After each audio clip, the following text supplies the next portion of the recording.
When you leave this earth, one of two things is going to happen to you. You will either be with Jesus in heaven, or you'll spend eternity in hell. Now, what is hell all about? As I read the Bible, I came across something that was absolutely awful. It says they will be tortured day and day and night and day forever. And I thought, your body in hell can't die.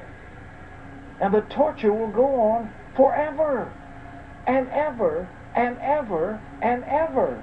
I can't conceive of anything as awful. So if they torture you here on earth, that you die and the torture is over. But not with your spirit. A lake of fire that burns forever.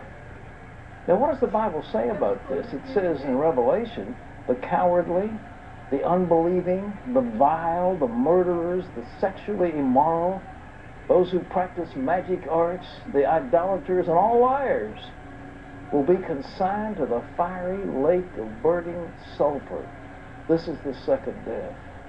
No one should ever go there. No one should ever want to go there. It is horrible beyond imagination. Well, you and I are born into a world at war. There's a spiritual battle going on right now for your soul. The struggle is real, and the enemy is fierce. Meet Randy Hicks. As he lay dying, he felt someone dragging his soul out of his body. Then he met the enemy, face to face, and he saw hell in its eyes.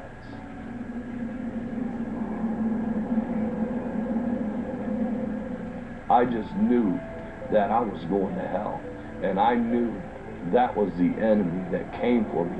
Because when I looked up, I looked right into his face and eyes, and it was so huge, it was almost looked like a fallen angel, and he had the horns of a ram, and it was horrible. When I looked into his eye sockets, it was like looking into death and hell. The best way I could describe it, it was a darkness within a darkness. Randy Hicks' drug use and his eventual overdose had kept him living in darkness since early in his childhood. He grew up one of 9 children in rural Illinois with little parental supervision. I got high when I was 8 years old. 2 of my brothers had got me out in the garage smoking a bong. That was the first time I ever used marijuana. I'll never forget it. I loved it. Randy's brothers hid the goods in the garden out back, in their school bags, or even under the mattress. One time I found some white powder in there. It was cocaine. I didn't know what it was, and I touched it, and it had numbed my lips. And I was like, wow, that's some strange stuff.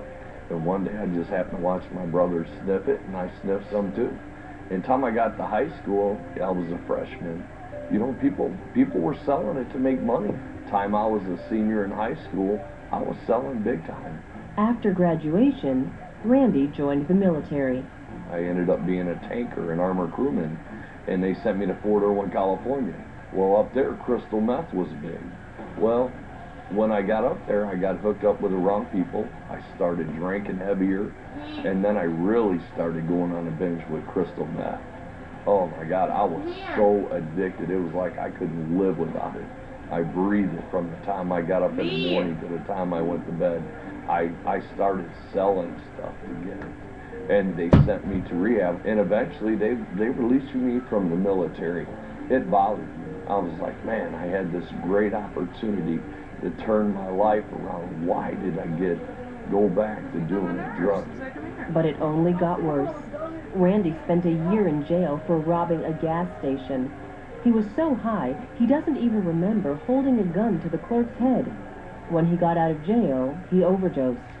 He was only 27. They went ahead and pulled a white sheet up on me because they said I was going to die.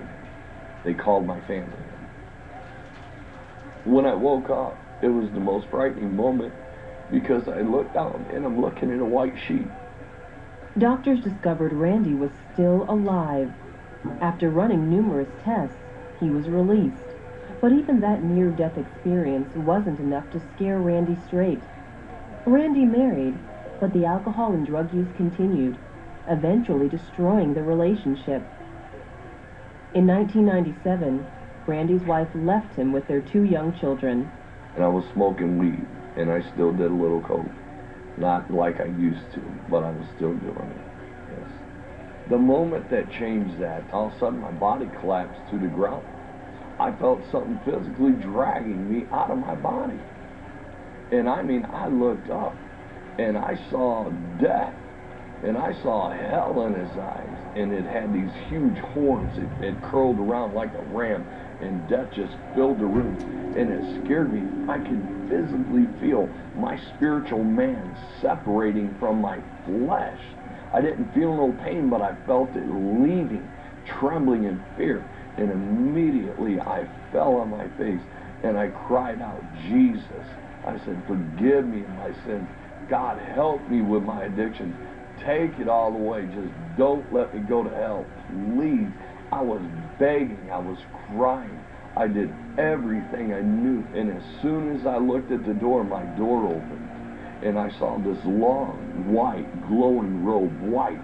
There's just no white in this world you can describe it. I knew without a doubt that the moment I cried out for Jesus, that God had showed up right there and saved me at the moment I cried out. From that moment, man, I just wanted to know God. I wanted to know Jesus. I wanted to know this one who, when I knew without a doubt I was going to hell, came for me.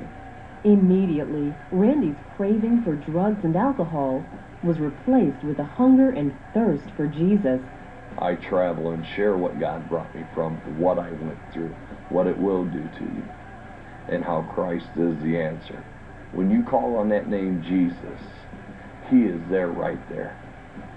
And He is ready to receive you and to forgive you of all your sins. Jesus is ready to receive you and to forgive all your sins. Randy called out to Jesus, and immediately his life was changed. That same Jesus can do the same for you. He did it for Ian McCormick. Ian didn't know that in a few hours he would be lying in a morgue, killed by the poison stings of 5 box jellyfish. But what happened in those few hours changed his life for eternity.